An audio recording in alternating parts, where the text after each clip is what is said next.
30 দিনের মধ্যে যুক্তরাষ্ট্রের সঙ্গে যুদ্ধের অবসান চায় ইরান। এরপর জানিয়ে দিব, নেতানিয়াহু নয়, ইসরায়েলের ভাগ্য নির্ধারণ করছেন ট্রাম্প। আরও যা থাকছে, চলন্ত বিমানের দরজা খুলে লাফ দিলেন যাত্রী। আরও যা থাকছে, সামরিক হুমকির মুখেও সচল মার্কিন ইরান কূটনৈতিক আলোচনা। সর্বশেষ জানিয়ে দেব, রেল বানাতে গিয়ে 16 ঘন্টা পানির ট্যাঙ্কে আটকা, হেলিকপ্টার উদ্ধার। এতক্ষণ শুনছিলেন সংবাদ শিরোনাম, এবার বিস্তারিত। তার আগে অনুরোধ থাকবে, আজকের এই ভিডিও সম্পর্কে আপনার মূল্যবান মতামত। ভিডিওটি ভালো লাগলে লাইক, কমেন্ট ও শেয়ার করে সবাইকে দেখার সুযোগ করে দিন। মার্কিন প্রেসিডেন্ট ডোনাল্ড ট্রাম্প যখন ইরানের বিরুদ্ধে সামরিক অভিযান শুরু করেছিলেন, তখন তিনি একটি দ্রুত এবং চূড়ান্ত বিজয়ের প্রতিশ্রুতি দিয়েছিলেন। যুদ্ধের মাত্র 10 দিনের মাথায় তিনি বড় গলায় দাবি করেছিলেন, আমেরিকা ইতিমধ্যে জিতে গেছে। কিন্তু যুদ্ধের 2 মাস পেরিয়ে গেলেও রণক্ষেত্রে কোনো চূড়ান্ত মীমাংসা তো আসেনি, বরং এই সংঘাত এখনো পুরো বিশ্বকে এক অন্তহীন অন্ধকারের দিকে ঠেলে দিচ্ছে।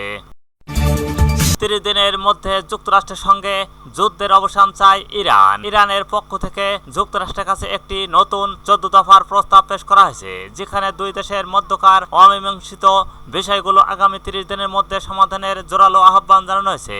দেশটির আধা সরকারি বার্তা সংস্থা নূর নিউজ এর তথ্যমতে, এই প্রস্তাবের মূল লক্ষ্য কেবল যুদ্ধবিরতির মেয়াদ বাড়ানো নয়, বরং চলমান যুদ্ধের স্থায়ী অবসান ঘটানো। ইরানের নিরাপত্তা সংস্থাগুলোর সাথে ঘনিষ্ঠ সম্পর্ক রাখা এই সংবাদ মাধ্যমটি জানিয়েছেন, ইরানের দাবির মধ্যে রয়েছেন যুক্তরাষ্ট্রের পক্ষ থেকে তেহরানের উপর আরোপিত সব নিষেধাজ্ঞার প্রত্যাহার, নৌ অবরোধের সমাপ্তি এবং মধ্যপ্রাচ্য থেকে মার্কিন সেনা প্রত্যাহার। এছাড়া ইরানের পক্ষ থেকে লিবাননে ইসরায়েলি সামরিক অভিযান সহ যাবতীয় শত্রু বন্ধের দাবি জানানো হয়েছে।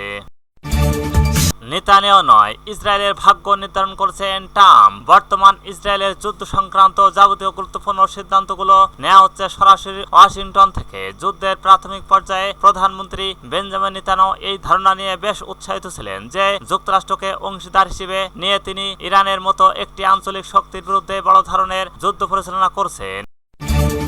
চলন্ত বিমানের দরজা খুলে লাফ দিলেন যাত্রী। ভারতের চেন্নাই আন্তর্জাতিক বিমানবন্দরে চলন্ত অবস্থাতেই বিমানের দরজা খুলে নিচে লাফ দিলেন এক যাত্রী। তার এই আচরণে বিমান থাকা অন্য যাত্রীদের মধ্যে চাঞ্চল্যকর পরিস্থিতির সৃষ্টি হয়েছে। বিমানবন্দরের সূত্রে জানা গেছে, ভোরের দিকে অবতরণের পর বিমানটি মূল রানওয়ে ছেড়ে ট্যাক্সিওয়েতে চলছিল। ঠিক সেই সময় এই ঘটনা ঘটে। আকস্মিক এই ঘটনা বিমানের ভেতরে থাকা যাত্রীর মধ্যে আতঙ্ক ছড়িয়ে পড়ে এবং সেই সঙ্গে নিরাপত্তা ব্যবস্থা জোরদার করা হয়েছে। খবর এনডিটিভির।